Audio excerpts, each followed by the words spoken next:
তিনজনের ফাঁসি আমরা এক সপ্তাহের ভিতরে চাই, তিনজনের যেন ফাঁসি হয়। দেশত বর্তমানে ধর্ষণ ও বলৎকারের মতো লজ্জাজনক ঘটনা যেন একেবারে বাড়ি যার। এই ধরনের ঘটনার বর্তমানে বিচার শুরু হইলো এখনো হইমতে দেখানো যার এই নিন্দনীয় ঘটনাগির। কক্সবাজারত নবগঠিত মাতামুহুরী উপজেলাত শিশু বলৎকারের পর হত্যা করি বস্তাত বরিয়ারে ডুবাত ফেলি দনের ঘটনায় আসামি অলরে ফাঁসির দাবিতে চকরিয়া আদালত চত্বরের সামনে এলাকাবাসীর মানববন্ধন অনুষ্ঠিতই।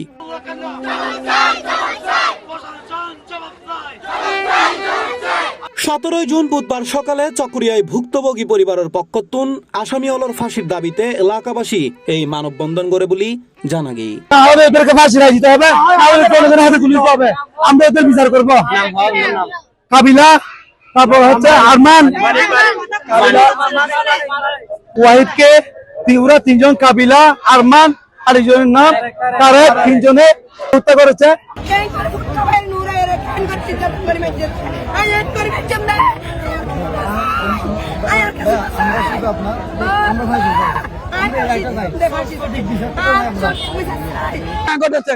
একটি 7 বছরের শিশুকে অর্থাৎ পুরুষ শিশুকে পুরা নির্মম ভাবে হত্যা করেছে। আমরা তার তীব্র নিন্দা জানাই ও প্রশাসনকে অতি শীঘ্র কোর্টের মধ্যে তাদের ফাঁসি কার্যকর করার জন্য আমরা আজকে এই মানববন্ধনে উপস্থিত হয়েছি। নিহত ওয়াহিদুল ইসলাম স্থানীয় মাইজপাড়া নুরানি মাদ্রাসার প্রথম শ্রেণীর ফৈত্যু। গত রবিবার সকালে নুরানিত ফৈত্যু জেলি ওয়াহিদুল নিখোঁজ হয় এবং গত হাইল তারে মৃত অবস্থায় ডুবাতুন উদ্ধার করয়। এই মামলার আসামি হলইলু পুরো বড় বেউলা এলাহার মৃত দেলওয়ারুর ফোয়া সৈয়দ হোসেন ওরফে মানিক ওরফে কাবিলা, আজিজুল ইসলামুর ফোয়া তারিকুল ইসলাম এবং মৃত জহির ইসলামুর ফোয়া মোহাম্মদ আরমানুরে আসামি করই এবং 3 জনই বর্তমানে পুলিশের হেফাজতে আছে। ইন্দি মানববন্ধনত এমনি মানুষজন হলে হয় আর এই 3 জন আসামির ফাঁসি চাই।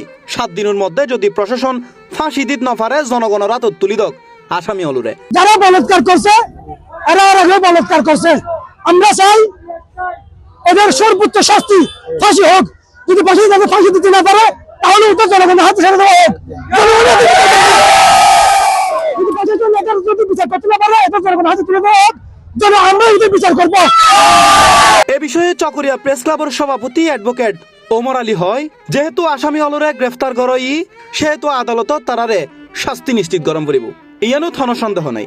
পাশাপাশি চকরিয়া আদালতের অ্যাডভোকেট অ্যাসোসিয়েশনের সাধারণ সম্পাদক সামাজিক যোগাযোগ মাধ্যমে হই আসামির পক্ষে হন আইনজীবী আদালত উন্নতি এবু মৃত্যুদণ্ড হোক যাই হোক আদালত যেটা দেয় সেটা নিশ্চিত করে, এটা নিয়ে টেনশনের কোনো কারণ নেই।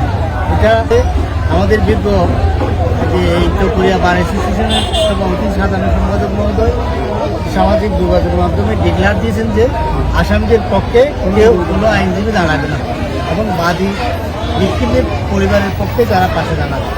ইন্দি এ ঘটনায় এলাকা তীব্র ক্ষোভ ও উত্তেজনা বিরাজ করেন। অনতি বিলম্বে আসামি হলরে কঠোর শাস্তির দাবি জানাই এলাকাবাসী। C plus TV, Chittagong.